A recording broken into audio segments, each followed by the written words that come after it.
시청자 여러분 안녕하십니까? 뉴스 현장 시작합니다. 영남 지역 산불이 드디어 모두 꺼졌다는 소식이 조금 전 들어왔습니다. 지난 28일 주불 진화를 모두 마쳤다가 오늘 일부 되살아난 불길을 잡는데 산림과 소방당국이 총력을 기울였습니다.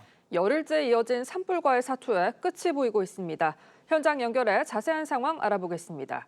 자, 김준석 기자, 지리산 불길을 잡기 위해 고군분투를 했었는데 그것도 모두 진화가 된 건가요?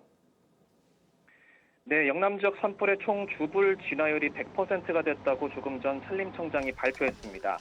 지난 21일과 22일 경남 산청과 경북 의성에서 시작된 불이 영남 지역 곳곳에 퍼져나간 지 열흘 말인데요. 길었던 산불과의 사투도 이제 마무리 단계에 접어들었습니다.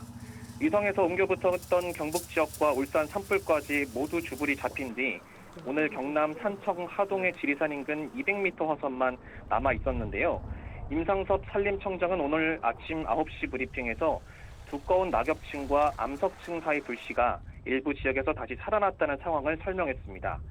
지리산의 험한 지형이 주불 진화를 방해하다 보니 어제 저녁에 불길을 잡지 못했었는데요. 오늘은 일출과 동시에 헬기 50대와 인력 1,473명, 장비 213대가 투입된 결과 해당 불길도 모두 잡았습니다. 오전 기상 조건이 비교적 좋고 헬기와 인력도 계획대로 투입된 영향이라고 산림청은 설명했습니다. 오늘 새벽 3시쯤 청송군 시릉리 일대 산불 또한 되살아나기도 했는데요. 이 역시 오늘 아침에 투입된 헬기를 통해 특별한 연소 확대 없이 불을 끈 상태입니다. 그래도 산림당국과 소방은 계속되는 바람으로 인한 산불 재발화 가능성을 주시하며 산불 정리에 집중하고 있습니다. 다만 산불 피해를 입은 주민들은 아직까지 이재민 생활을 이어가고 있는 상태입니다. 열흘간 총 6,323명이 대피했고 106개 대피소가 현재 운영 중입니다. 이번 영남 지역 산불 인명 피해는 오후 12시 기준 사망자 30명, 중상자 9명, 경상자 36명 등 총 75명입니다. 보도본부에서 TV조선 김준석입니다. 이번 경북 산불은 성묘객의 실화로 인한 작은 불씨에서 시작됐습니다. 강풍을 타고 불이 사방으로 퍼지면서 주불을 잡는 데만 꼬박 엿새가 걸렸는데 149시간 동안 벌인 산불과의 사투에 박상현 기자가 포커스를 맞췄습니다. 하늘에 연기가 가득하고 주변 야산에는 시뻘건 불길이 번져나갑니다. 경북 의성에서 성묘객의 실화로 시작된 불. 남자 한 분이랑 여자 한 분이 벌레벌떡 뛰어 내려오더라고요. 같이 진화를 하든지 하자니까 바로 내려가 버려갖고. 주민들이 대피하고 산불 대응 3단계가 발령됐지만 강풍에 불길은 속수무책으로 확산됐습니다. 바람이 워낙 세니까 불을 따라가야 될 상황이니까 쫓아가야 될 상황이니까 좀 많이 어렵고 공중 헬기도 바람이 워낙 많이 부니까 물이 비산이 많이 되고 이러니까. 경상북도는 재난특별지역 선포를 요청했고 의성 안동 구간도로는 곳곳이 차단됐습니다. 불길은 하루 만에 의성과 인접한 안동까지 넘어갔습니다. 밤샘 진화 작업에도 화마는 쉽게 잡히지 않았습니다. 불은 천년고찰 고운사를 하루아침에 잿더미로 만들었고 향하가 끊어지지 않았는데 이렇게 끊어지게 돼서 저희들도 참담하고 부처님께 참여하는 심정입니다. 맹렬한 기세로 청송에 주황산 국립공원까지 번졌습니다. 태풍급 강풍을 타고 불은 순식간에 영향을 넘더니 동해안 영덕까지 확산했습니다. 산불 헬기로 진화 작업을 하던 중 의성에선 진화 헬기가 추락해 조종사 한 명이 숨지는 안타까운 사고도 발생했고 청송교도소 재소자들을 다른 곳으로 이감하는 초유의 사태까지 벌어졌습니다. 해고서 한 80대 정도 왔습니다. 지금 교도관들이 불을 끄고 있다 하네요. 지리산 코앞까지 불길이 번지며 모두들 희망을 잃어가던 순간 때마침 내린 적은 양의 단비가 상황을 반전시켰습니다. 진화 작업에 속도가 붙으면서 산불 발생 149시간 만에 마침내 주불을 잡았습니다. 의성, 안동, 청송, 영양 4개 지역의 모든 주불이 진화되었음을 말씀드립니다. 경북과 경남 7개 시군을 휩쓴 이번 산불이 남긴 상처는 크고 깊습니다. 지난 2000년 동해안 산불의 2배가 넘는 4만 8천 헥타르를 태워 서울 면적에 버금가는 산림이 훼손됐습니다. 사망자도 30명이 발생했고 대피 인원도 3만 7천여 명에 달합니다. 역대 최악으로 기록된 이번 산불은 주기적으로 반복되는 대형 산불을 막을 근본 대책을 세워야 한다는 숙제를 우리에게 남겼습니다. 이번 산불로 경북에서만 3,000채가 넘는 주택이 불에 탔습니다. 하지만 이것도 추정치고 구체적인 피해는 조사를 해봐야 정확히 파악할 수 있습니다. 조사가 끝날 때까지는 불에 탄 가재도구 등의 잔해들을 치우지 못하고 계속해서 지켜봐야 한다고 합니다. 이심철 기자가 보도합니다. 마을이 폭격을 맞은 듯 활활 타고 있습니다. 집에 붙은 화염은 바람을 타고 거세게 피어오릅니다. 이번 산불로 경북 5개 시군에서는 3,200채가 넘는 집이 피해를 입었습니다. 밖에는 이렇게 평소에 쓰던 생활용품이 그리고 집안에는 다고등이 있었지만 모두 불타버렸습니다. 가재 도구와 차량, 농기계와 비닐하우스 등 재산 피해 조사는 시작도 못했습니다. 지금 직원들 산에 밖으로 나갔습니다. 그러니까 일단 불부터 잡는 게 우선 아니겠습니까? 정확한 피해 직배를 위해서 조사가 끝나기 전까지는 아무것도 치울 수가 없습니다. 불에 타 떨어지면서 골목길을 가로막은 지붕조차 손도 못 대고 있습니다. 언제까지 일이 놔둬야 됩니까? 모르지. 아직 조사가 안 나왔어 하나도. 주민들은 하루라도 빨리 화마가 휩쓸고 간 흔적들을 지우고 싶은 심정입니다. 보고 싶은 마음이 없죠. 이제 복구 작업을 하게 되면 나을 건데 그게 언제 될지 좀 답답하네요. 그나마 임시 거주 시설을 위한 조사는 시작됐지만 사진 찍고 해서 지금 저희들이 컨테이너 주택 제공하려고 지금 조사 중에 있습니다. 아무리 빨라도 한 2, 3일 정도 걸리지 않을까. 2, 3일 정도. 설치 장소를 결정해야 하고 컨테이너 제작에도 시간이 걸려 실제 입주까지는 최대 한 달이 걸릴 전망입니다. TV조선 이심철입니다. 산불은 꺼졌지만 이재민들은 트라우마에 시달리고 있습니다. 눈만 감으면 세상을 다 집어삼킬 기세로 폭풍처럼 닥쳐온 화염이 떠오르기 때문인데요. 대피소에선 이재민들을 위한 심리치료까지 이루어지고 있습니다. 하동원 기자의 보도입니다. 산을 타고 넘어온 시뻘건 불길이 해안가 마을을 집어삼킵니다. 주민들은 방파제나 어선으로 몸을 피했습니다. 불은 꺼졌지만 주민들은 그날의 공포스러운 기억이 자꾸만 떠오릅니다. 막 불덩거리가 넘어오기 시작하고 봐봐. 행필이 없어요. 그 상상도 못하고 그 말이 막 떠오르는 게야 뭐. 지자체는 산불 트라우마에 시달리는 이재민들을 위해 대피소에 심리치료센터를 열었습니다. 충격을 엄청 많이 받으신 거네요, 그죠? 충격 많이 받았지요. 많이 받으셨어요. 안 보면 타자 올라가는 걸 안 보면 겠는데 막 타자 올라가도 더 방파제 가가지고 이래 볼기는 막. 이 대피소에는 다른 자치단체의 심리상담센터가 지원을 나왔는데 하루 60명 넘게 상담을 하고 있습니다. 스트레스를 굉장히 많이 받고 이제 올라오는 우라통을 해결할 수 있는 부분들이 안 돼서 함께 공감하고 지지하면서 괜찮아질 거라는 그 기대감을 갖도록 하고. 며칠째 매캐한 연기를 마신 이재민들은 호흡기가 좋지 않아 산소 치료도 받고 있습니다. 숨쉬기조차도 저는 솔직히 힘들어요. 그래서 저기 가가지고 산소도 하고 바이탈 체크하고 왔습니다. 산불은 꺼졌지만 4,700여 명의 이재민들은 대피소에서 불면의 밤을 보내야 할 처지입니다. TV조선 하동훈입니다.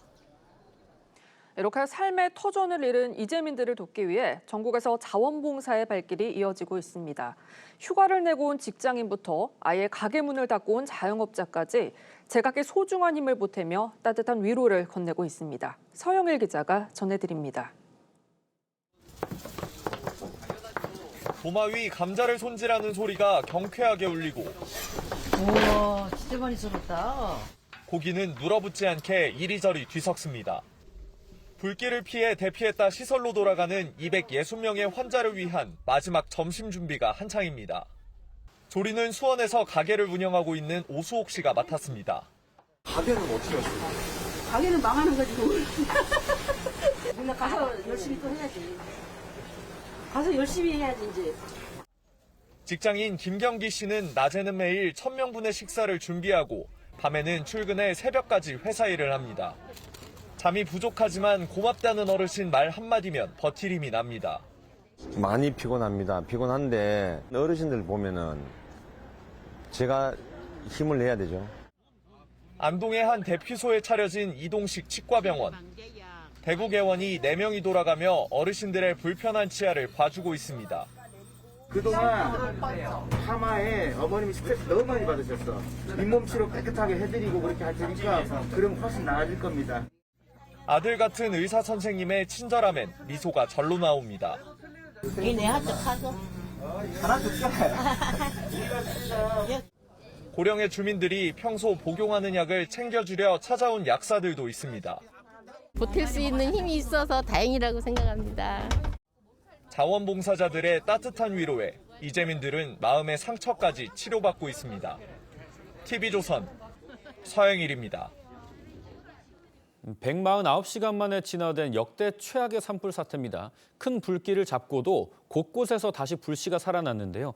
다행히 오늘 오후 1시부로 산청 산불 주부를 진화했습니다. 관련 내용 전문가와 함께 짚어보겠습니다. 이영주 경일대 소방방재학과 교수, 송국권 평론가 나오셨습니다. 안녕하십니까? 반갑습니다. 네, 오늘 새벽 3시쯤이죠. 경북 청송에서 산불이 재발하였는데 헬기를 투입해서 진화에 나섰습니다. 그 결과 조금 전에 주불이 잡혔다는 소식이 전해졌습니다. 오늘 오전에 나왔던 산림청장 브리핑 먼저 들어보시겠습니다. 3월 30일 08시 기준 산불 진화율은 99%입니다. 그러나 두꺼운 낙엽층과 암석층 속의 불씨가 일부 지역에서 다시 살아났습니다. 산불이 확산되지 않도록 가용자원을 최대한 투입해서 진화에 최선을 다하겠습니다. 네, 이렇게 산청 재발화도 잡으면서 지금은 다행히 진화율이 100%인데 이 곳곳에 숨어있는 불씨들이 살아나는 이유가 궁금합니다. 이 진화율이 100%라고 하는 건 이제 눈에 보이는 불들은 없다 이렇게 보면 되겠거든요. 네. 그리고 이제 산불 장면들을 보면 화선으로 이렇게 띠 형태로 해서 이제 화염들이 계속 이제 전진해 나가는데요. 이게 보이는 불들은 다 잡았다는 의미입니다. 다만 이제 이러한 보이는 불 말고도 이제 이 타고 지나간 곳들에 여기 이제 잔불들, 막 불씨 같은 것들이 남아 있는데요. 특히 네. 이제 이 지역 같은 경우에 지금 낙엽층이 굉장히 두꺼워서 네. 낙엽층이 많이 쌓인 것 같은 거 거의 1m 이상 쌓여 있다고 하거든요. 네. 그렇다 보니까 사실 이 안쪽에 아주 작게 숨어 있는 불티들 혹은 또 이제 수목 같은 것들이 타다가 남아서 거기에 남아 있는 불티들이 이렇게 바람이 불거나 이랬을 때 다시 이제 이 낙엽들 같은 것들이 다시 재발화되는 이런 이제 위험성들이 있고요. 또 주불 진압에도 사실 험준한 지형에도 굉장히 영향을 미치지만 잔불 진압을 하려도 직접 이제 대원들이 가서 잔불 진압을 해야 되기 때문에 네. 이런 지형적인 측면도 상당히 좀 잔불 정리에도 좀 어려움이 있는 그런 상황입니다. 사실 산청 산불 같은 경우에는 어제부터 거의 다 진화가 됐다고 했었고 오늘 밤 사이에 모든 진화가 목표였었는데 좀 다소 시간이 걸린 것 같아요. 예, 아마 밤 사이에 좀 바람도 불었고 또 그리고 재발화가 되면서 적극적으로 빨리 그 부분을 끄고 싶었지만 사실 야간이기 때문에 이러한 또 적극적인 진압도 조금 어려운 부분들이 있었습니다. 다만 이제 오늘 오전에 좀 집중적으로 또 효율적인 어떤 진압이 가능하다고 아까 발표도 했었었는데 그런 이유로 아마도 이제 진압이 완료된 것으로 그렇게 이제 판단됩니다. 네, 이 성묘 도중에 실수로 불을 내면서 이번 산불을 일으킨 걸로 지목되는 56세 남성이 입건이 됐습니다. 저희가 살펴보면 경남 산청에서 일어난 불은 예초기 불씨가, 울주는 용접 작업이 원인으로 꼽히는데 실화로 이번 불이 이렇게 번졌단 말이죠. 그런 혐의에 대한 처벌은 좀 어떻게 됩니까? 이번에는 일단 실화로 다 이제 추정이 되고 네. 있죠. 그런데 이게 처벌 수위가 이것을 그 고의로 불을 지른 것하고 실화는 완전히 다릅니다. 고의로 불을 지르면은 무려 5년 이상 징역, 15년 이하의 징역이 차게 돼 있어요. 예. 그래서 그때 강원도 망상에서 동해 망상에서 산불이 났을 때 불을 지른 사람이 무려 징역 12년을 선고받았어요. 그 대법원까지 확정 판결됐는데 이런 실화, 그러니까 실수로 불을 지른 경우는 그까지 엄중하게 처벌하지는 않고 실화는 지금 그 산림보호법에 의해서 3년 이하 징역 또는 3천만 원 이하 벌금 정도거든요. 그런데 이번처럼 또 인명피해가 굉장히 많이 났지 않습니까? 그렇습니다. 많이 났고 또 문화재도 국보급, 보물급이 소실이 됐기 때문에 이번 같은 경우는 산림보호법뿐이 아니고 형법이나 문화재 보호법도 좀 적용을 해야 되는 건 아닌가 그런 이야기도 나오고 있어서 어느 법률을 적용할지는 좀 더 지켜봐야 되는데 일단 산림보호법으로 하면은 그렇게 중한 처벌은 아니지만은 피해가 워낙 크니까 또 형법이나 문화재 보호법 적용도 검토를 하고 있습니다. 저희가 아직까지 좀 얘기하기 이르긴 합니다만 이번 불로 많은 분들이 삶의 터전을 잃고 생업도 힘들어졌지 않습니까? 그런 분들에 대한 보상은 좀 어떻게 진행되나요? 이 보상이 저는 좀 맞춤형으로 좀 돼야 된다고 봅니다. 왜 그러냐면은 이 경북 북동부 지역이거든요. 지금 안동, 어성, 청송, 영양 이런 데가 이쪽은 고령화가 굉장히 많이 진전이 돼 있는 곳이에요. 다른 지역에 비해서 젊은 층의 그 비율이 상당히 낮고 노년층이 굉장히 많거든요. 맞습니다. 그리고 또 이 마을들이 다른 지역에 비해서 산재해 있어요. 다 떨어져 있습니다. 그래서 이것을 뭐 피해를 보상을 하면서 보상을 해줄 테니 피해를 신고하라 이렇게 하면 안 돼요. 여기서는 찾아가야 됩니다. 찾아가서 노인분들에게 정말 어떤 피해를 받는지 눈으로 확인해서 보상을 해줘야 되는 것이고 또 하나 뭐 이재민도 지금 최소 7천 명에서 넓게 잡아면 3만 명까지 추정이 되잖아요. 네. 거기에 대한 그 피해 보상도 있지만 또 조금 전에 말씀하셨다시피 어떤 뭐 트라우마 같은 거 이런 것도 의료 그 시스템도 제공이 돼야 되고 또 하나 보살필 것이 뭐냐면 이번 이제 봄을 맞아서 안동 같은 데는 굉장히 이 지역 경제에 큰 영향을 미쳤어요. 네. 안동은 외지인들의 어떤 자영업자 그러니까 식당 같은 데 매출의 80%가 외지인입니다. 아, 그런가요? 그런데 이제 봄에 이제 축제하고 벚꽃 축제도 다 준비하고 있었는데 이제 그런 것들이 이번에 할 수가 없게 됐기 때문에 그 지역 상공인들에 대한 지원도 저는 필요하다고 봅니다.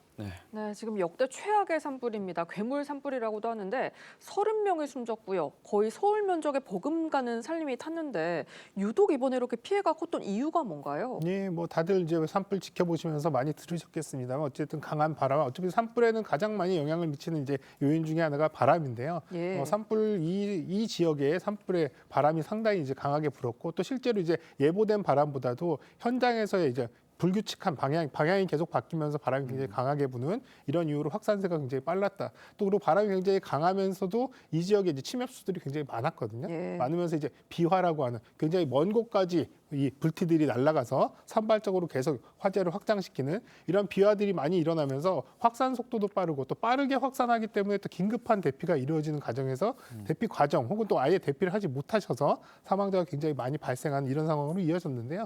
사실 산불 피해, 뭐 면적이 굉장히 많이 피해가 있고 그 재산적으로 피해를 많이 입는 것은 많이 알려져 있었습니다만 이렇게 인명 피해가 많이 발생한 경우는 사실 이례적이기 때문에 네. 앞서 말씀하신 대로 이 지역에 이제 고령자들이 많았다는 이런 부분들도 있지만 또 어쨌든 간에 대규모 긴급한 피난이 이루어져야 되는 상황들을 앞으로 이제 많이 겪게 될 텐데요. 그런 것들을 대비해서 이런 체계들을 조금 더 잘 정비할 필요는 있는 상황입니다. 예. 요즘 이 산불의 추세가 전보다는 좀 대형화하고 장기화하는 흐름으로 가는 것 같은데 그 이유에 대한 좀 분석도 부탁드립니다. 예, 뭐 이건 비단 우리나라뿐만 아니라 전 세계적으로 올해 초에도 사실 미국의 LA, 캘리포니아의 산불 같은 경우도 우리가 많이 소식을 접했었는데요. 네. 최근에 지구 전체가 온난화로 인해서 기온들이 상승하는 이런 과정에서 산불의 발생 빈도도 늘어나고 또 이를테면 한번 발생했을 때 대형화되는 이런 비율도 더 늘어나고 있거든요. 그래서 이 부분은 어쨌든 기온이 높아지다 보면 또 건조도도 또 높아가고 이 두 가지만 하더라도 산불이 다른 환경보다는 훨씬 더 많이 발생할 수 있는 그리고 또 커질 수 있는 가능성이 있다. 또 우리나라 같은 경우에는 봄철 같은 경우에 또 바람이 굉장히 많은 계절이거든요. 그렇죠. 이러다 보니까 이제 바람까지 더 많이 분다고 한다면 이 산불이 앞으로 갈수록 좀 더 대형화되거나 더 커질 수 있는 가능성 높고 봄철 이런 부분들 대형 산불은 더 빈번해질 수 있는 이런 충분한 요건을 갖추는 상황이다 이렇게 보겠습니다. 사실 뭐 말씀하신 것처럼 보통 산불하면은 봄철에 많이 나는 걸로 알고 있잖아요. 근데 이제는 뭐 다른 계절도 안심할 수가 없다고요. 예, 맞습니다. 사실 우리가 가장 많이 발생한 것들이 3월 후반에서 4월 이렇게 한 달 반 정도 이렇게 봤었는데요. 그게 이제 3, 4월 이렇게까지 늘어났다가 최근 들어서는 2월부터 5월 그러니까 4월 이후에 5월에서 늦게는 한 6월 초까지 산불이 발생하는 기간들이 점점 늘어나고 있고요.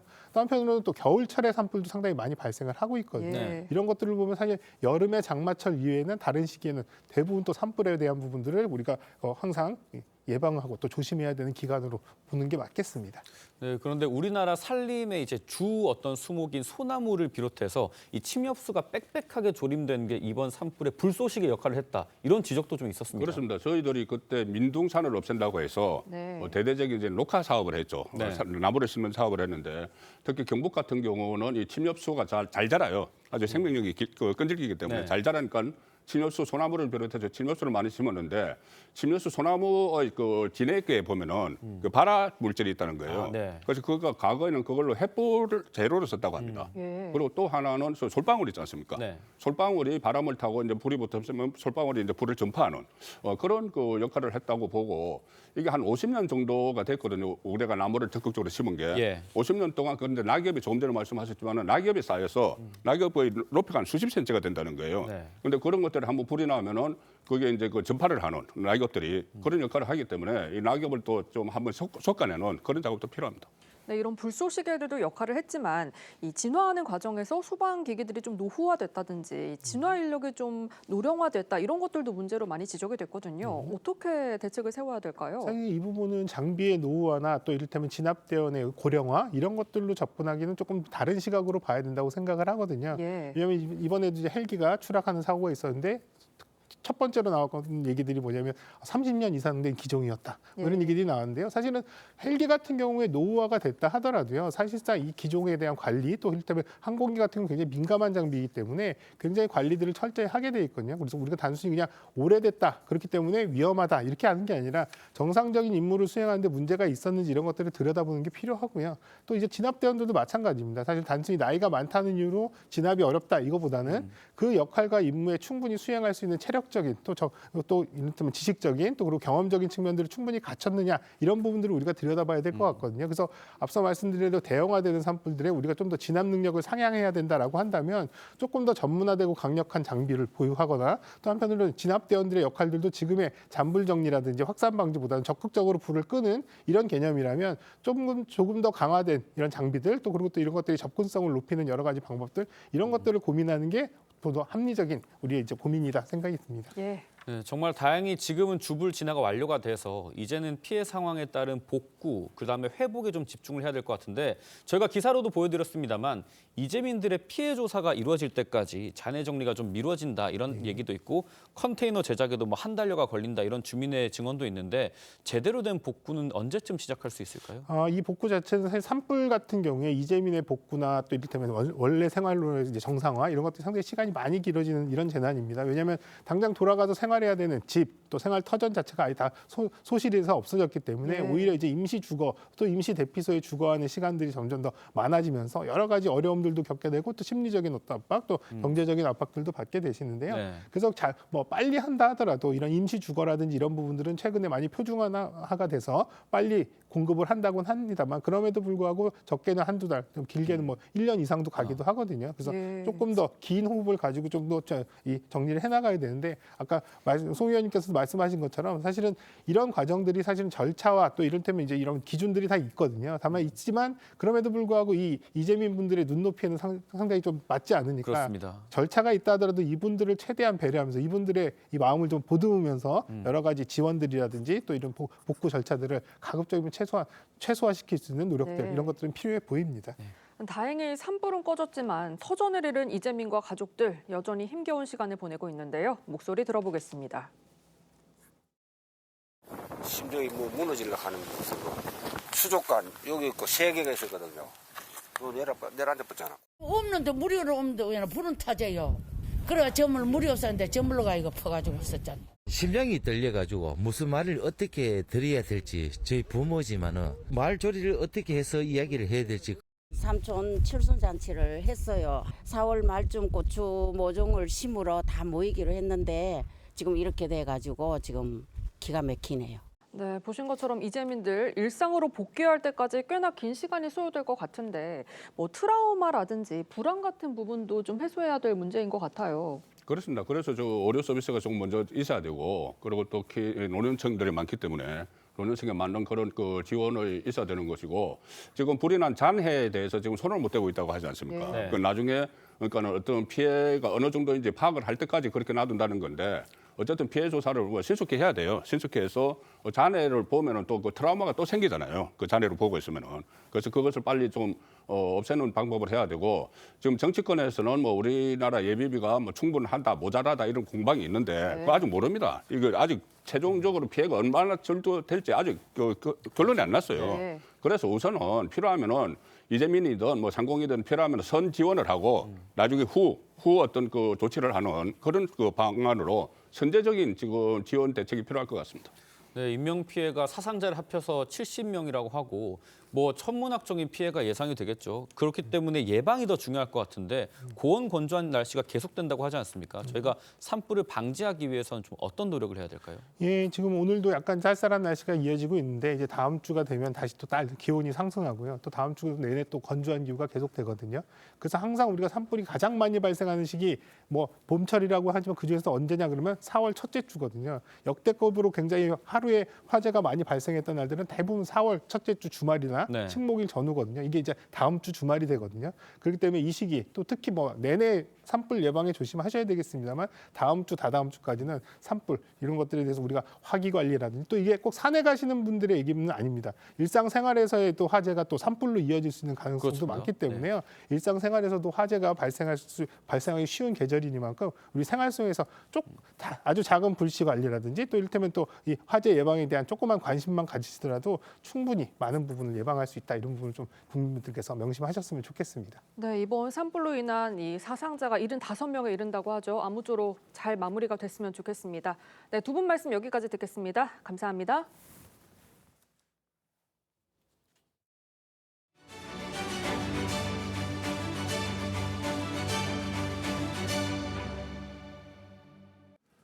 네, 정치권 소식 살펴보겠습니다. 마은혁 헌법재판관 후보자 임명을 하지 않는 국무위원들을 탄핵하겠다는 민주당에 대해 국민의힘은 내란 선동과 국헌문란은 민주당이 하고 있다며 강하게 반발하고 있습니다.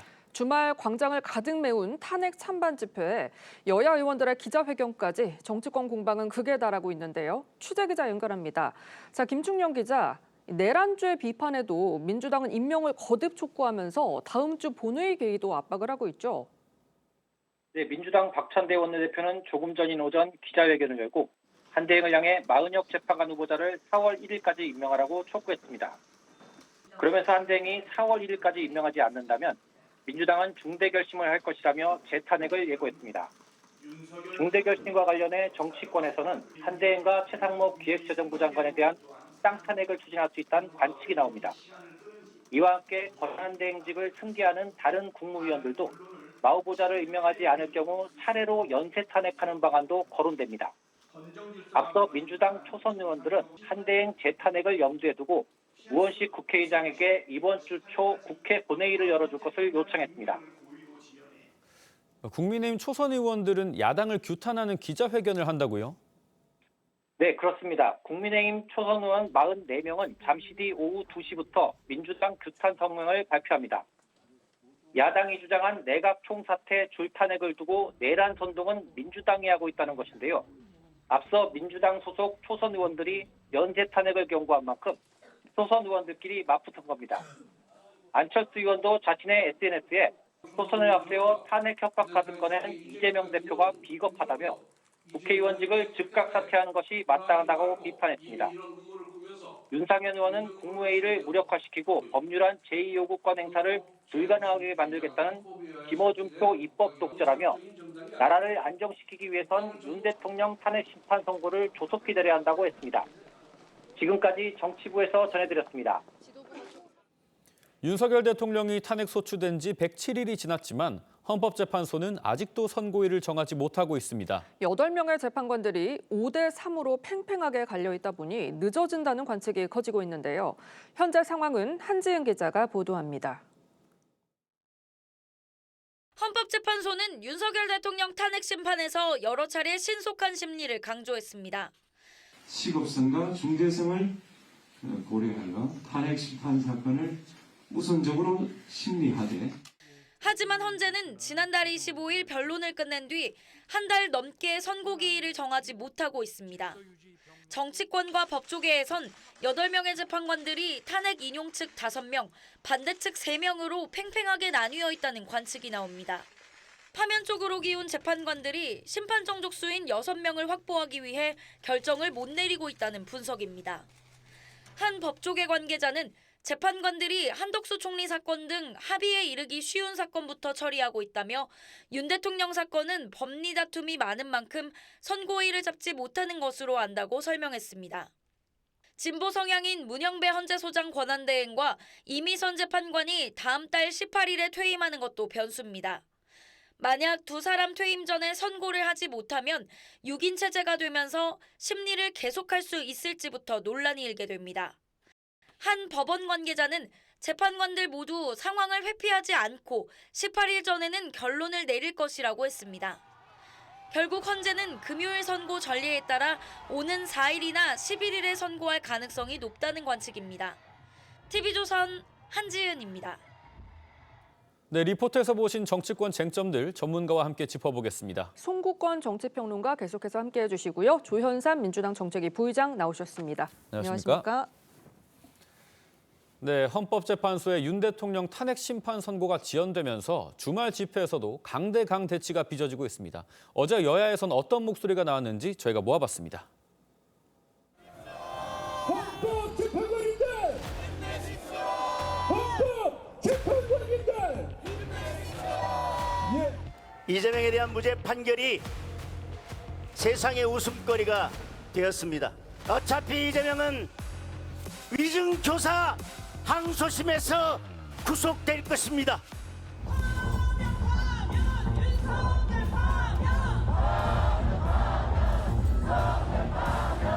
헌법재판소가 최종 변론을 마친 지가 한 달이 넘었습니다. 그런데 왜 헌재는 내란 우두머리 윤석열의 선고를 하지 않습니까? 이재명 대통령 시대를 꿈꾸지 않겠습니까?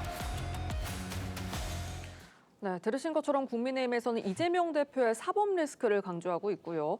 민주당에서는 헌재 빠른 선고를 촉구하고 있는 가운데 이재명 대통령 시대를 꿈꾼다 이런 얘기까지 나왔어요. 근데 아직 선고가 안 나왔거든요.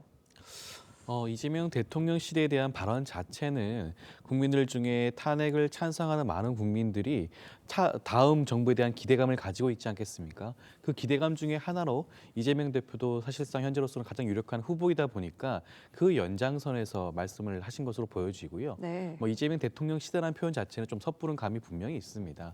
그리고 이재명 대표에 대한 여러 가지 사법 리스크를 계속 말씀을 하시는데 이재명 대표가 이미 기소된 사건들 중에 선고가 난 사건이 2건이 있죠. 위증교사 사건과 이번 공직선거법 사건이었습니다. 두 개 다 현재까지 법원의 판단은 다 무죄입니다. 그렇다고 한다면 사법 리스크라고 하기도 참 이제는 좀 말하기 좀 그럴 정도죠. 어떻게 보면 사법 리스크라기보다는 검찰이 주장하는 검찰 리스크가 온당한 주장이 아닌가 생각이 들 정도입니다. 네, 그런데 이 국민의힘은 당 지도부 차원에서는 장외투쟁과 거리를 두고 있고 어제 이재명 대표는 집회 현장이 아니라 산불 피해 현장을 찾았습니다. 민심과 좀 가까이 하려는 행보로 보이는데 좀 어떻게 보셨습니까? 일단 국민의힘 입장을 보면은 지금 윤석열 대통령이 구속 취소가 되고 나왔어도 상당히 지금 어떻게 보면 차분하죠. 뭐 간저 정치 이야기가 나왔었습니다. 처음에 그 석방이 될 때. 그리고 그 전에 노무현 전 대통령도 뭐 직무 정지 상태에서도 산행을 하면서 기자들과 접촉을 했고 박근혜 전 대통령도 상춘제에서 기자간담회까지 했거든요. 직무 정지가 됐지만. 그런데 윤석열 대통령은 지금 그런 그 메시지가 없지 않습니까? 정치 메시지. 그 같은 맥락에서 국민의힘도 차분하게 기다리는 그런 분위기가 돼 있고 지도부는 일부 의원들은 뭐 현장에 나가지만은 그리고 이재명 대표가 지금 산불 현장에 가는 것은 뭐 당연하죠. 야당 대표로서 당연한 행보인데.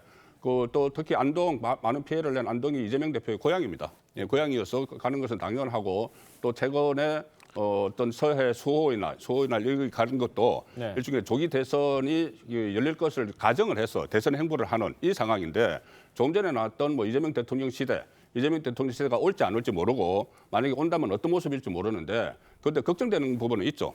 불소추 특권 문제가 여전히 남아있지 않습니까? 네. 대통령이 되면은 이것이 재판이 중단되느냐 아니면 계속 진행이 되느냐에 따라서 그 논란이 엄청나게 붙을 거거든요. 이재명 대통령 시대가 어떤 모습일지 모르지만 어쨌든 지금 민주당에서는 윤석열 대통령의 조기 선고를 희망을 하면서 그런 이야기를 하고 있는데 일종의 뭐 여론몰이라고 봅니다. 예. 여야의 또 다른 공방도 짚어보겠습니다. 민주당 초선 의원들이 국무위원 총탄핵을 공개 경고하고 나서자 권성동 국민의힘 원내대표가 민주당 초선 의원들과 이재명 대표, 김어준 씨까지 고발하겠다고 밝혔는데요. 들어보겠습니다. 모든 국무위원에게도 똑같이 경고합니다. 마은혁 재판관을 즉시 임명하십시오. 그렇지 않을 경우 즉시 탄핵하겠습니다. 이것은 의회 쿠데타입니다. 대한민국 정부를 전복시키겠다는 내란 기도입니다. 내각 총탄핵을 시사한 것은 국무회의를 없애겠다는 뜻입니다. 대한민국 정부를 전복시키겠다는 것입니다. 행정부를 완전히 마비시키겠다는 발상 자체가 반역입니다. 테러리스트의 참수 예거와 다름이 없습니다. 자, 국민의힘에서는 민주당 초선 의원과 이재명 대표 그리고 김어준 씨까지 72명을 내란 음모죄 그리고 내란 선동죄로 고발하겠다는 겁니다. 근거가 형법상 국헌문란이에요. 이거 왜 그렇습니까? 형법에 나와 있죠. 그러니까 내란은 국헌을 문란을 하게 하면은 국헌을 문란시키면 내란죄가 성립이 되는 거예요. 지금 윤석열 대통령과 관련해서도 그 혐의 아닙니까? 네. 그런데 형법 91조 2항에 보면은 헌법에 의해서 설치된 국가기관을 강압에 의해서 전복 또는 그 권능 행사를 불가능하게 하는 것은 국헌 문란이다 이렇게 되는데 네. 강압이라는 것이 이제 물리적 강압도 있지만은 정치적 강압이 있는 거예요. 다수당의 그 힘을 이용을 해서 국무회의를 지금 마비시키겠다는 거지 않습니까? 국무회의를 마비시키는데 이 마비시키는 방법이 줄탄핵이 아니고 통탄핵을 이야기해요. 네. 한 명 하는 것이 아니고 한꺼번에 6명을 탄핵을 시키면 지금 16명이니까 예. 이 의사 진행을 하지 못하니까 국무회의가 마비된다. 마비가 되면은 이 거부권을 행사를 하지 못하죠. 국무회의 의결을 거쳐서 거부권을 행사를 해야 되니까.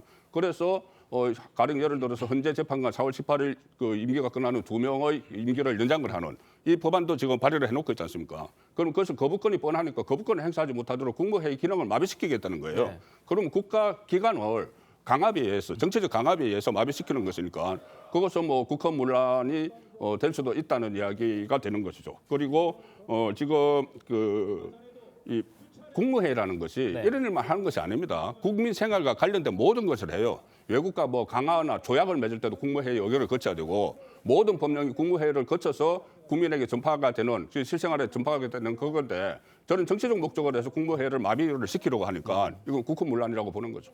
이 국무위원 줄탄핵이 국헌문란이라는 주장에 대해서는 좀 어떻게 생각하십니까? 일단 우선 그 줄탄핵은 민주당의 당론이 아닙니다. 일부 초선 의원들이 그러한 주장을 했을 뿐이고요.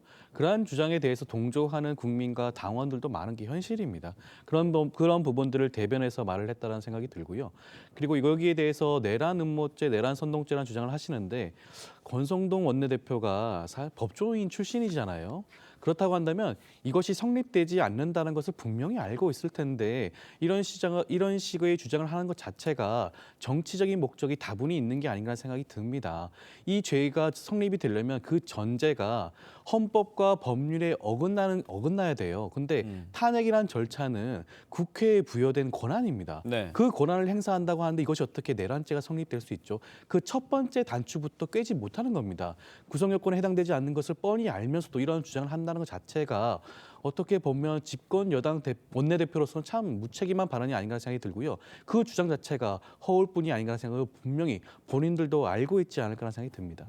그런데 민주당 초선 의원들이 이렇게 반응하는 데는 좀 이유가 있을 것 같습니다. 저희가 앞서 유튜버 김어준 씨를 언급해드렸는데 국무위원 총탄핵을 주장하는 배후에 김어준 씨가 있다 이렇게 여권에 반응하고 있습니다. 국민의 목소리와 김어준 씨의 관련 발언까지 함께 들어보시죠. 배후에는 이재명과 김어준이 있습니다. 김어준이 지령을 받고 이재명의 승인을 받아서 발표한 내란 음모입니다. 일국의 국회의원들이 김어준의 하수인들이라니 개탄스럽기 짝이 없습니다. 이제는 이 국무회의를 여러 번 했고 마흔역 가지고 그때마다 국무위원들이 안 된다고 하는 의견을 낸 사람들이 있잖아요. 그런 사람들 그냥 같이 다 탄핵해야 되는 거 아니에요? 네, 지금 발언을 들어보면 민주당 초선 의원들 주장과 결이 좀 비슷한 것 같기도 한데 국민의힘 권성동 원내대표는 민주당 초선 의원들이 김어준 씨 지령을 받아서 이재명 대표 승인을 받아서 발표했다 이렇게 주장을 하고 있거든요. 민주당 입장은 어떠신가요? 앞서 말씀드렸지만 이것이 민주당 전체의 당론은 전혀 아니고요. 그리고 국무위원들에 대한 줄탄핵은 김어준 씨가 주장하기 전부터 12.3 비상계엄 그 당시부터 당원들 사이에서 많이 나왔던 주장입니다. 예. 일부 의원들은 그 당시부터 주장을 했었고요. 그렇기 때문에 김어준 씨가 주장을 했기 때문에 여기에 따라서 민주당 초선 의원들이 이러한 주장을 했다는 것은 선후관계, 맥락을 잘못 짚었다는 생각이 들고요. 그렇기 때문에 이런 주장 자체가 성립이 되지 않는다라는 말씀을 드리고요. 오히려 저는 국민의힘 입장에서는 지금 나와 있는 정광훈 목사라든가 전한길 씨 같은 그런 분들이 광장에서 외치는 소리에 대해서 국민의힘 의원들이 다수가 참여해서 동조하는 발언을 하고 있지 않겠습니까? 과격한 발언에 대해서 오히려 그 국민의힘 지도부 차원에서 그에 대해서 제재 조치를 취해야 됨에도 불구하고 오히려 따라가는 느낌을 주고 있잖아요. 거기에 대해서는 반성 없이 어떻게 선후 관계가 확인되지 않는 주장을 이렇게 무차별적으로 하는 것인지에 대해서 좀 지적을 하지 않을 수가 없을 것 같습니다. 네. 진보 농계 기자 유튜버인 김어준 씨가 공당에 상당한 영향력을 끼칠 수 있다고 보십니까? 가능성을 따지자면. 지금 실제로 영향을 끼치고 있죠. 그리고 주로 김어준 씨 방송에서 했던 이야기들이 실제 행동으로 나오고 있습니다. 가령 예를 들어서 무슨 뭐 그 탄핵이 잘 안 되면은 임기단축 개헌을 한다든가 이런 게 김어준 방청식 다 나왔거든요. 그리고 국무위원들을 통탄핵을 해가지고 국정을 마비시킨다. 이것도 김어준 방청식 처음 김용민 의원이 처음 이야기했어요. 그런데 그것이 지금 현실화되고 있지 않습니까? 그러니까 이게 어떤 문제가 생기냐면은 국회의원들은 국민이 선출을 했죠. 선출을 한 국회의원들이 전혀 국민의 뜻에 물어보지 않은 김어준 씨가 통제를 하고 어떻게 보면 지침을 내리는 상황이 되는 거예요. 그러면 이게 책임성의 문제가 생겨요. 국회의원들은 만약에 행동이 잘못되면 나중에 유권자들이 다시 선출을 안 하고 책임을 묻겠죠. 그런데 김어준 씨 같은 경우는 그런 책임을 없지 않습니까? 책임이 없으니까는 그냥 확인되지도 않은 이야기들을 계속 뿌리고 그 전에 뭐 그 12.3 계엄 때 뭐 대규모 뭐 정치인들을 살해를 하려고 했다 이런 이야기들도 다 하고 했지 않습니까? 네. 그래서 책임이 없는 사람이 이런 어떤 그 방안들을 계속 이야기를 하는데 책임이 있는 국회의원들이 그걸 따라서 그대로 실행한다는 거는 민주당의 시스템이 붕괴됐다고 보는 거죠. 저희가 이제 조현선 변호사님 말씀 주신 것처럼 김어준 씨의 방송에 그런 내용이 나왔고 민주당 초선 의원들이 줄탄핵 언급을 하긴 했습니다만 이게 김어준 씨의 지시에 따라서 말했다라고는 단언할 수 없기 때문에 저희가 그 부분을 짚어드리겠습니다. 네, 이런 상황에서 오늘 박찬대 원내대표는 한덕수 권한대행을 향해서 마은혁 후보자를 4월 1일까지 임명하지 않으면 중대 결심을 하겠다고 밝혔습니다. 들어보시죠. 한덕수 총리에게 엄중 경고합니다. 마은혁 재판관을 4월 1일까지 임명하십시오. 4월 1일까지 헌법 수호 책무를 이행하지 않는다면 민주당은 중대한 결심을 할 것입니다. 주어진 모든 권한을 다 행사하겠습니다. 박찬대 원내대표가 말씀하신 중대 결심이 뭔지 그리고 왜 4월 1일이 기한인지도 궁금합니다. 박찬대 원내대표가 분명히 이 부분을 말씀하진 않으셨지만 사실 누구나 알다시피 이 부분은 탄핵으로 귀결되지 않을까 생각이 듭니다. 네. 지난번 한덕수 총리에 대한 탄핵이 물론 기각은 되었지만 결정문을 살펴보게 되면 헌법재판관 3인을 임명하지 않은 것에 대해서는 위헌과 위법성은 분명히 있다는 판단을 받았었거든요. 네. 다만 그것이 파면에 이를 정도로 중대하지 않았다는 판단을 받았던 것뿐입니다. 그렇다고 한다면 지금 이미 마은혁 재판관을 임명하지 않은 것에 대해서 국회의 권한을 침해했다라는 지난번 최상목 권한대행에 대한 탄핵 관련된 파면과 관련된 권한쟁의 심판 관련된 결정이 있지 않았겠습니까? 그렇다고 한다면 그 연장선에서 한덕수 총리가 헌법을 수호하려는 의지가 분명하다고 한다면 헌재의 결정의 취지에 따라서 마은혁 재판관을 임명하는 것이 온당한데 그렇지 않다고 한다면 그러한 결정을 내릴 수밖에 없지 않을까라는 것이 아마 민주당을 포함한 야당들의 입장이 아닌가 생각이 듭니다. 그런데 민주당에서 한덕수 대행 재탄핵에 나서면 또 한 번 전국이 요동칠 것 같거든요. 국민의힘의 고발 카드와 탄핵, 이게 좀 맞물릴 것 같은데 어떻게 전국 예상하십니까? 그러니까 일단 국민 생활에 불편을 주죠. 국민 경제에 불편을 줍니다. 왜 그러냐면은 지금 초선 의원들이 아무것도 묻지 않고 탄핵을 하겠다고 이야기를 했어요. 마은혁 후보자를 임명을 하지 않으면 아무것도 묻지 않겠다는 것은 지금 우리나라가 처한 상황, 미국과의 통상 마찰이나 이런 것들 경제, 민생 문제도 따지지 않고 그냥 무조건 마은혁을 임명 안 하면 탄핵을 하겠다는 이야기가 되지 않습니까? 그러면은 여권에서도 대응을 할 수밖에 없어요. 그대로 당하지는 않을 거 아닙니까? 그러니까 고발을 한다든가 물론 고발을 하면 이게 법률적으로 시간이 오래 걸리지만 당장 예상되는 부분이 일부 언론에도 보도가 되지만 한덕수 대행이 선제적으로 사퇴를 하는 상황도 벌어질 수가 있어요. 네. 그전에 이동관 방통위원장이나 김홍일 방통위원장도 탄핵 발의를 되고 나서 표결하기 전에 사퇴를 해버렸잖아요. 예. 지금 한덕수 대행도 그 이야기가 나오고 있습니다. 선제적으로 사퇴를 하게 되면은 아무래도 우리나라가 다시 또 최상목 대행 체제로 갔다가 그러면 상당히 또 혼란이 벌어지게 되죠. 그래서 이렇게 그런 전후 좌우를 따지지 않고 무조건 마은혁 후보자를 임명하지 않는다고 해서 탄핵을 묻지도 않고 한다고 하는 것은 저는 상당히 무리한 것이고 거기에 대해서 국민의힘도 맞대응을 할 수밖에 없기 때문에 국정 혼란을 초래하는 일이라고 봅니다. 그런데 박찬대 원내대표의 중대 결심이 한덕수 대행에 대한 재탄핵 소추라면 국정 공백에 대한 우려도 상당할 것 같거든요. 글쎄요, 그보다 더 중요한 게 헌법 수호 의지가 아닐까라는 생각이 드는데요. 지금 마은혁 재판관에 대한 헌재 결정이 2차례나 나왔습니다. 그렇다고 한다면 사실상 지금 현재 국정 수반에 위치해 있는 한덕수 총리라면 가장 우선적으로 해야 될 것은 마은혁 재판관에 대한 임명이 아닐까라는 생각이 들고요. 임명이라는 것은 단지 형식적인 요식행위에 불과할 수도 있습니다. 임명이란 절차만 거치면 끝남에도 불구하고 이것을 계속해서 지연시키고 있다? 그것 자체가 어떻게 보면 국정 혼란을 가중시키고 있는 요소가 아닌가 생각이 들고요. 어떻게 보면 헌재 재판을 더욱더 지연시키고 있는 하나의 요소가 되는 것도 아닌가 생각이 들기 때문에 저는 조속한 임명이 국정 혼란을 최소화하는 길이 아닌가라는 생각이 듭니다. 네, 저희는 다음 주제로 넘어가겠습니다. 네, 이번엔 예상보다 늦어지고 있는 윤 대통령 탄핵 심판 선고 얘기를 해볼게요. 어제 민주당에서 지연된 정의는 정의가 아니다. 지연되는 이유라도 알려달라고 헌재에 촉구를 했어요. 실제 민주당 분위기 어떻습니까? 많은 분들이 느끼고 있으시겠지만 지금 헌재 심리가 종결된 지 꽤 많은 시간이 흘렀음에도 불구하고 아직까지 결론을 내리지 못하고 있지 않겠습니까? 많은 국민들이 궁금해하고 불안해하고 있습니다. 이것은 탄핵을 찬성하는 쪽이든 탄핵을 반대하는 쪽이든 마찬가지라는 생각이 듭니다. 그렇기 때문에 헌재 입장에서는 조속히 결론을 내릴 필요성이 있다. 어떠한 쟁점에 대해서 갈등이 있고 뭔가 분쟁이 있다고 하더라도 그것을 해결하는 것도 헌법재판관들의 책무입니다. 그런데도 불구하고 이것을 마냥 방기하고 늦추는 것은 앞서 말씀하신 것처럼 지연된 정의에 불과하죠. 그렇다고 한다면 조속히 선고기를 지정해서 탄핵을 인용하든 기각하든 이런 양당 간의 결정을 내리는 것이 헌법재판소로서는 마땅한 책무가 아닌가 생각이 듭니다. 네. 지금 국민의힘에서도 헌재 빠른 선고를 촉구하고 있기는 한데 지금 선고가 4월로 넘어갔지 않습니까? 네. 그러면서 국민의힘 내부에서는 기각에 대한 좀 기대감도 보입니다. 이게 초반하고는 좀 분위기가 달라진 것이 윤석열 대통령에 대한 구속 취소를 하면서 법원에서 절차적 정당성, 절차적 정의를 하도록 꺼냈어요. 네. 지경 부장판사가. 그런데 헌재도 지금 절차적 정당성을 지키지 않았다는 것이 국민의힘의 판단이고 그 판단을 하는 과정에서 그렇다고 변론을 다시 할 수는 없는 것이고 네. 그리고 그 과정에서 각하라는 새로운 옵션이 하나 나왔어요. 그동안은 인용 아니면 기각이었는데 네. 각하라는 옵션이 나왔고 저번에 한덕수 대행에 대한 선고를 할 때도 2명의 헌법재판관이 각하 의견을 냈지 않습니까? 예. 이게 지금 윤석열 대통령 정부 들어서 한덕수 대행 전까지 8번의 선고가 있었는데 각하 의견을 나온 게 단 한 번도 없었어요. 그런데 이번에 새로 각하라는 새로운 옵션이 생겼기 때문에 기각이 아니면 기각과 각하가 섞여서 놓으면은 인용이 안 될 가능성이 더 높아졌지 않습니까? 네.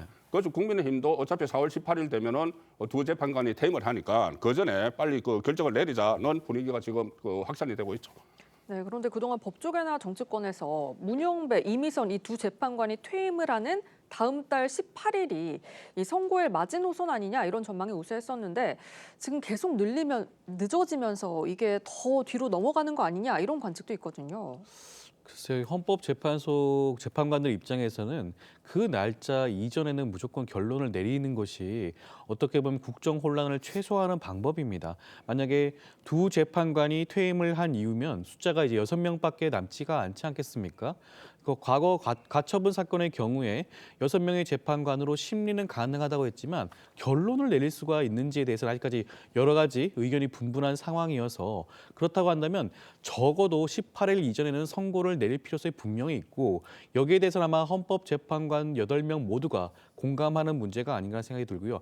만에 하나 18일을 도과한다고 한다면 저는 아마 거의 국정 불능 상태에 이를 정도가 되지 않을까. 당장 마은혁 재판관에 대한 임명 이슈가 분명히 다시 한번 불거질 것이고요. 나머지 2명에 대한 대통령이 추천하고 지명하는 재판관에 대한 임명 절차에 대해서도 아마 여야 간의 갈등이 첨예하게 대립될 겁니다. 그렇다고 한다면 장기간 헌법재판소가 이 사건에 대해서 결론 내리지 못하는 그런 공백기가 길어질 가능성도 높기 때문에 저는 반드시 4월 18일 이전에는 선고를 해야 되지 않을까 생각이 듭니다. 저희가 변론이 끝났을 때만 해도 4월 선고는 생각도 안 했거든요. 네. 근데 지금 상당히 현실화 가능해졌습니다. 그리고 18일이 분수령이 될 전망인데 평론가님 좀 어떻게 보십니까? 이게 실제 그런지 모르지만 들리는 이야기로는 그럼 왜 18일까지 선고를 하지 못할까? 2가지 이유가 있겠죠. 하나는 결론을 내리지 못했다. 네. 평의에서 너무 팽팽해서 평결까지 못 가고 결론을 내리지 못했다. 또 하나는 결론을 내렸는데 어떻게 보면은 일부에서 원하는 방향이 아니다. 그 2가지가 있을 수 있어요. 네. 그러면은 결론을 내리지 못했으면 평의가 진행되면은 18일 이전에 그냥 표결하면 됩니다. 표결을 해서 지난번에 한덕수 대행도 5대 2대 1 이렇게 나왔잖아요. 표결을 하면 되는 것이고 만약에 결론이 그러니까 만약 예를 들어서 기각이나 각하 쪽으로 결론이 나왔는데 그것을 문영배 소장 대행이 선고를 하기가 상당히 불편해서 부담감이 있어서 안 한다. 그러면 그 큰 문제가 되는 것이죠. 네. 그래서 만약에 그렇게 돼서 18일이 넘어가면은 6인 체제가 다시 되면서 또 한덕수 대행이 임명권을 행사를 할 수 있느냐 없느냐 굉장히 혼란이 와요. 그래서 18일 이전에 문영배 대행은 무조건 선고를 해야 된다고 봅니다. 네, 뭐 선고가 언제 날지 모르겠습니다만 계속 늦어지면서 너무 많은 사회적 비용이 소모되는 건 사실인 상황입니다. 저희 다음 주제도 한번 살펴보죠. 문재인 전 대통령 소식을 짚어보겠는데 검찰이 뇌물수수 의혹 수사와 관련해서 문재인 전 대통령에게 소환 조사를 통보했습니다. 검찰은 타이 이스타젯이 문 전 대통령의 전 사위 서 씨에게 지급한 급여와 이주 비용 등을 뇌물 성격으로 보고 있는데 만약에 조사를 받는다고 하면 이 부분에 대한 쟁점은 뭐가 될까요? 일단 그 20명 이상의 그 청와대 참모들이 이미 소환이 됐어요. 네. 윤정식 전 비서실장 소환이 됐고 그 김종식 여사와 문다혜 씨도 소환 통보를 받는데 가지 않았거든요. 가지 않았는데 어쨌든 그 정점에 있는 윤석열 대통령이 그때 인사권자니까 중진공 이사장 자리를 주고 그 대신 문다혜 씨가 태국에서 생활하는 2억 2,300만 원을 지원을 했다는 거지 않습니까? 네. 쟁점은 그거죠. 2억 2,300만 원이 뇌물로 볼 것인가 이 부분인데 지금 검찰에서는 그 직후에 중기부 그 장관 처음에 중기부 장관을 요구를 했다가 그 어떤 인사검증에서 문제가 있으니까는 이사장으로 갔다. 그러면 그 자리와 그 2억 2,300만 원을 맞바꿨다는 이야기가 되지 않습니까? 예. 그거 외에도 그러니까 이스타젯 항공이 여러 가지 특혜를 받은 의혹들이 있어요. 문재인 정부 때 네. 뭐 황금 노선을 가져갔다든가 그런 것들, 그 세무 문제도 있었고 그런 지적이 있었죠. 네, 그래서 그것을 다 합해서 이거 뇌물로 볼 것인가가 가장 큰 핵심 쟁점이게 되겠죠. 네, 검찰은 지금 말을 아끼고 있습니다. 변호인과 일정을 협의 중이다. 조사 일정에 대해선 밝히기 어렵다고 하는데 실제 대면 조사가 이루어질까요? 글쎄요. 저는 문재인 전 대통령께서 실제 조사에 어떠한 방식으로 응할지는 지금 현재로서 장담할 수 없지만 실제 대면 조사까지 이루어지기는 좀 쉽지 않지 않을까 생각이 듭니다. 검찰 입장에서는 조사의 방식이 여러 가지가 있죠. 꼭 대면 조사가 아니더라도 여러 서면 조사라든가 여러 방식으로 진행될 수가 있습니다. 전직 대통령에 대한 예우 차원에서라도 그런 부분들이 충분히 다뤄져야 될 필요성이 있다고 보여지고요. 그리고 이 검찰 수사 자체가 굉장히 정치적으로 편향된 문제가 있다는 점을 지적하지 않을 수가 없는데요.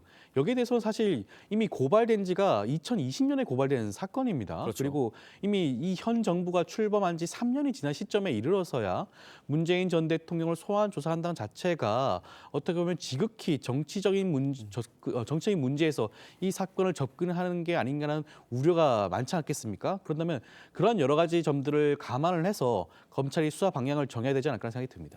말씀하신 것처럼 민주당에서는 문재인 전 대통령을 향해서 수사의 속도를 내는 검찰을 대해서 정치 탄압을 중단해라.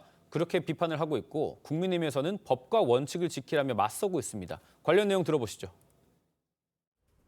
저는 명백한 전 정권에 대한 정치 탄압이자 윤석열 검찰에 윤석열을 지키기 위한 김건희를 지키기 위한 마지막 발악으로 보고 있습니다. 법과 원칙에 따라서 이루어지는 것으로 알고 있고 만약 소환한 것이 사실이라 그러면은 검찰에서 법과 원칙에 따라서 수사하는 것을 이해하면 될 것 같습니다. 네, 지금 민주당에서는 무리한 표적 수사다. 심우정 검찰총장 자녀 특혜 채용부터 수사를 하라. 검찰을 강하게 압박을 하고 있습니다. 앞서 말씀드렸지만 이 재판 자체가 굉장히 정치 편향적인 성향이 분명히 있는 것이고요. 민주당의 주장처럼 심우정 검찰총장의 경우에는 어떻게 보면 지금 외교부 관련된 사건을 뒤져보게 되면 이미 자녀 채용을 위해서 그 요건을 변경한 사실이 분명히 있지 않겠습니까? 심지어 그 근무 기간, 경력 산정에 있어서도 대학 재학 시간 시점에 있는 그런 인턴십 같은 경우에도 그 경력으로 산정했다는 그런 보도가 나오고 있잖아요. 그렇다고 한다면 그 부분에 대해서 검찰이 먼저 다룰 수도 있음에도 불구하고 20년에 고발된 사건, 이 현 정부가 출범한 지 3년이 지난 틈에 이르러서야 전직 대통령을 소환 조사한다는 자체가 다분히 지금 검찰이 어떻게 보면 정치적으로 궁지에 처한 상황을 타개할 목적으로 이러한 조사를 진행하는 게 아닌가라는 그런 비난을 피할 수가 없지 않을까 생각이 듭니다.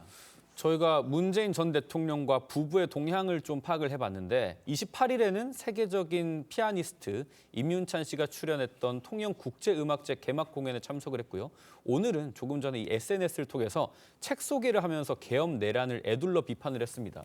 문 전 대통령 예전에 제가 기억하는 게 잊혀지고 싶다, 퇴임을 하면 그런 말씀을 하셨는데 오히려 대중들과의 접점은 좀 늘려가는 모양새입니다. 그러니까 여권에서는 선택적으로 잊혀진다는 말이 나와요. 왜 그러냐면은 본인에 대한 여러 가지 수사들 또 문재인 정부 때 있었던 뭐 통계 조작이나 이런 의혹들의 수사가 나왔을 때는 전혀 반응을 안 합니다. 네. 반응을 안 하는데 본인 어떤 뭐 책을 내면서 어떤 좀 지원을 하고 싶으면 그리고 지난 총선 때는 직접 총선 현장에까지 나갔지 않습니까? 그래서 선택적으로 잊혀지는 삶을 사는 것 아닌가 싶은데 조금 전에 그 한 말씀만 드리면은 그 뇌물 혐의에 대해서 이것은 저 전직 대통령에 대한 예우를 저는 엄청나게 했다고 봅니다. 왜냐하면은 고발된 지 오래됐는데 왜 지금 하냐고 하지만은 전주지검에서 지검장들이 전부 다 묵혀버렸어요. 네. 그리고 지금 이창수 서울중앙지검장이 전주지검으로 가서 그때 캐비넷을 꺼낸 겁니다. 꺼내고 20명 이상 그러니까 경호처장까지 다 소환을 했어요. 소환을 했는데 결국 문재인 전 대통령은 마지막에 소환을 하려고 하는 것이고 소환에 응하지 않으면 지금 들리는 이야기는 그렇다면 서면 조사 정도로 해서 4월쯤에 기소를 할 거라는 이야기까지 들리니까 전 전직 대통령에 대한 예우를 충분히 하고 있다고 봅니다. 전주지검에서 묵혀놨다는 거는 평론가님의 의견인 것으로. 그러니까 그 전주지검장이 한 4명, 5명이 바뀌었는데 네. 수사가 그때 안 예. 이루어지고 있다는 이야기. 예, 알겠습니다. 네, 또 문 전 대통령은 비명계 잠재적 대권 주자이자 이른바 친문 적자로 꼽히는 분이죠. 이 김경수 전 지사가 윤 대통령 파면을 촉구하면서 단식에 들어가니까 위로 전화를 걸기도 했거든요. 문 전 대통령이 비명계 구심점 역할을 할 가능성 어떻게 보시나요? 문재인 전 대통령과 김경수 전 지사의 관계는 많은 분들이 아시다시피 가까운 사이시죠. 지금 김경수 전 지사의 경우에는 단식 농성을 하다가 지금 병원에 입원 중이신 상황 아니겠습니까? 그러다 보니까 자연스럽게 위로의 전화를 충분히 할 수가 있는 부분이라 생각이 들고요. 문재인 전 대통령이 비명계의 구심점 역할을 한다? 저는 그럴 가능성이 거의 없다는 생각이 듭니다.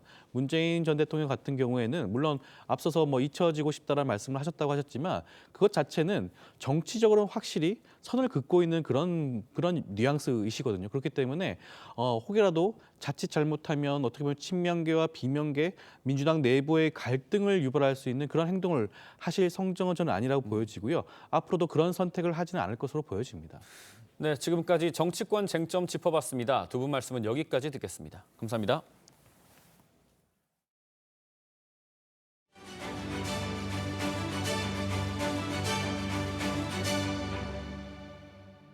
미얀마의 규모 7.7의 강진이 강타하면서 인명피해도 갈수록 늘고 있습니다.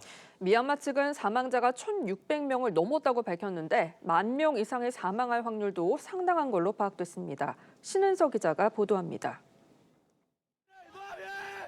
건물들이 힘없이 무너져 내린 도심에서 맨손으로 잔해를 파헤치며 실종자를 찾습니다. 극적으로 구조되기도 하지만 숨진 채 발견된 경우가 더 많습니다. 현지 시간 28일 규모 7.7 강진이 미얀마 중부를 강타했습니다.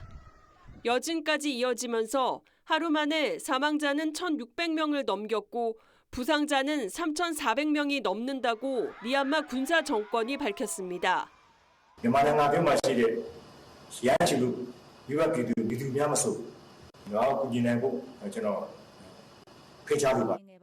제2도시 만달레이는 초토화됐습니다. 미얀마는 내전 중인데다 지진으로 통신망까지 파괴돼 정확한 피해 규모는 파악조차 어려운 상태입니다. 미국 지질조사국은 사망자가 10,000명 이상일 확률이 71%라고 분석했습니다. So astonished when we see the situation in Mandalay. Everything is like gone and people are still trapped and the casualties and everything is still counting. 우리 교민은 인명피해는 없지만 일부는 집이 부서지고 물과 전기 등이 끊겨 어려움을 겪는 것으로 전해졌습니다.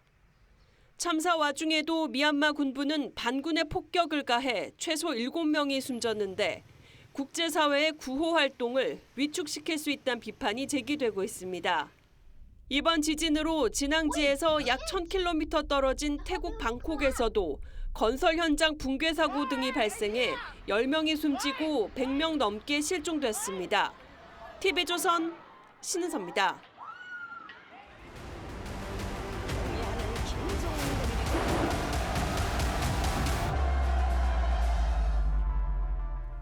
북한의 현 상황을 진단하는 북한을 보다 순서입니다. 최근 동계 훈련을 마친 북한군은 군사분계선에 다시 철책을 치고 장애물을 설치하는 등 남과 북을 틀어막는 작업에 박차를 가하고 있습니다. 러시아 우크라이나전 종전 협상 중에도 러시아의 병력과 무기 지원을 계속하고 있다는데 이 북한의 속셈은 무엇인지 차정승 기자가 취재했습니다. 촘촘하게 짜인 철책을 일일이 점검하고 도로를 내기 위한 땅 파기 작업도 한창입니다. 임시 초소로는 경계 근무 병력이 투입됩니다. 북한은 그간 동계 훈련으로 일시 중단했던 국경 봉쇄 작업을 이달 초부터 재개했습니다.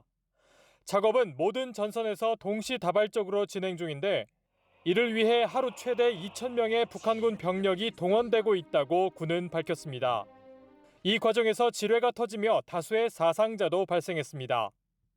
준비가 덜 된 상태에서 급하게 추진하다 보니 그렇게 사고가 나는 것으로 보고 있고.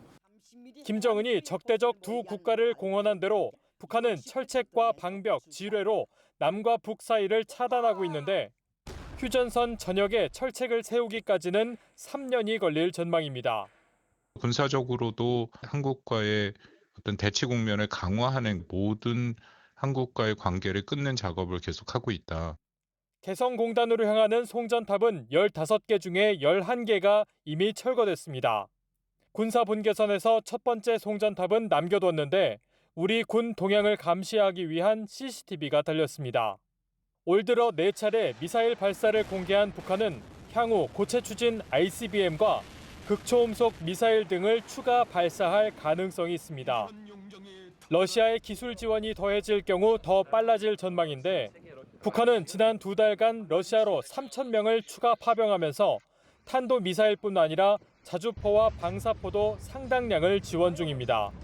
군 당국은 올해가 국방경제발전 5개년 계획의 마지막 해인 만큼 북한이 관련 성과 달성에 주력할 걸로 예상했습니다. TV조선 차정승입니다.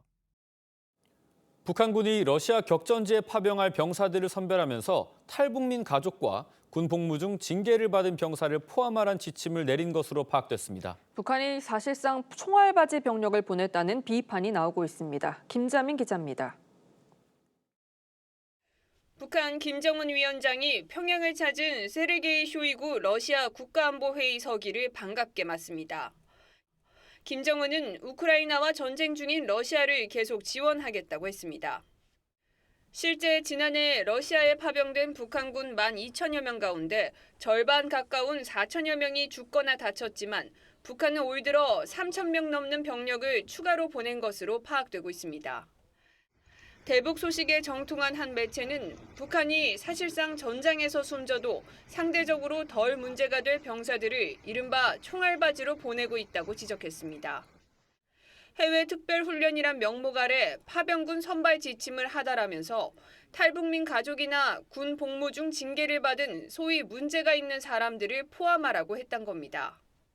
송정치국 문건에 이제 문제가 있는 사람들도 파병군에 포함시키라 했는데 탈북자 가족이나 반면 간부 자네들은 전혀 이제 포함되지 않은 걸로 지금 알고 있습니다. 러시아에 보내진 북한군 대부분은 격전지 쿠르스크에 배치돼 큰 인명피해가 발생했습니다.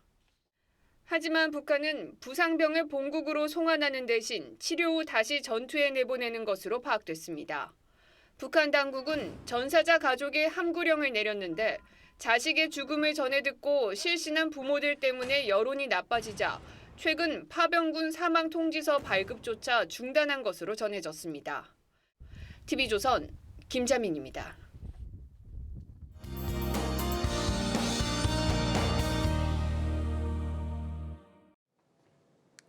현재 중부지방을 중심으로 약하게 눈이 날리거나 빗방울이 떨어지고 있습니다. 이들 지역에는 곳에 따라 천둥과 번개가 치는 곳이 있겠습니다. 대기는 여전히 건조합니다. 수도권과 강원, 충청과 남부지방에는 건조특보가 확대돼 내려졌는데요. 오늘 전국에서 순간풍속 초속 15m 이상의 강풍도 몰아치겠습니다. 화재 사고 나지 않도록 불조심하시기 바랍니다. 찬 공기가 남하하면서 오늘 아침 쌀쌀했습니다. 낮에도 기온은 크게 오르지 못하며 평년 기온을 밑돌겠는데요. 오늘 한낮 기온 서울이 8도, 대전과 대구 10도에 머물겠습니다. 당분간 비 소식 없이 맑은 날씨 속에 대기는 더 메말라가겠습니다. 모레 화요일부터는 예년 기온을 회복하겠습니다. 날씨였습니다. 네, 3월 30일 일요일 TV조선 뉴스 현장은 여기까지입니다. 함께해 주신 여러분 고맙습니다.